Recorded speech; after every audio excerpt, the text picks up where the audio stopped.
Guys, ಇವತ್ತು pizza ತಿನ್ಬೇಕು ಅನ್ನಿಸ್ತೈತೆ. ನಂಗೆ ಗೊತ್ತಿಲ್ಲ ಏನು ಪ್ಲಾನ್ ಮಾಡೋಣ ಅಂತ. ನೀವಾದ್ರೂ ಹೇಳಿ ಗಾಯ್. ಗಹನ ಬಾಯಿಲಿ. ಅಮ್ಮ ಬಂದೆ. ಏನಮ್ಮ? ಹೋಗಿ ಅಪ್ಪನಿಗೆ ಹೇಳು ಹಾಲು ತಗೋಬರ.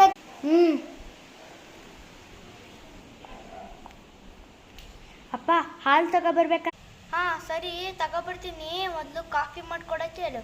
ಸರಿ.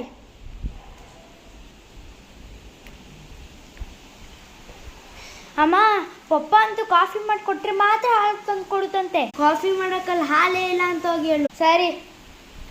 ಇವ್ರು ಜಗಳ ನಿಲ್ಲಿಸ್ಬೇಕಲ್ಲ, ನಾನು ಏನಾರ ಮಾಡಿ ಐಡಿಯಾ. ಅಪ್ಪ ಅಪ್ಪ, ಅಮ್ಮ ಹೇಳ್ತು ನಿಂಗಾದ್ರೆ ಪಿಜ್ಜಾ ತಗೋಬಾ, ಆರ್ಡ್ರ್ ಮಾಡು ಅಂತ. ಹೇಯ್, ಪಿಜ್ಜಾ ತಾನೇ ಮಾಡಿ ಬಿಸಾಕ್ತೀನಿ ನೋಡ. ಇವಾಗ ನಿಮ್ಮ ಅಮ್ಮಂಗೆ ಹೇಳೋಕೆ ಹೋಗ್. ಸರಿ ಪಾಪ. ಅಮ್ಮ, ಪಪ್ಪ ಅಂತೂ ಹಾಲು ತರಕ್ಕಾಗಲ್ವಂತೆ, ಬಟ್ ಪಿಜ್ಜಾ ತಂದು ಕೊಡುತ್ತಂತೆ. ಸರಿ ಸರಿ ಕಣಮ್ಮ. ಅಪ್ಪ ಅಮ್ಮನ ಮಧ್ಯ ಮಗುಗೆ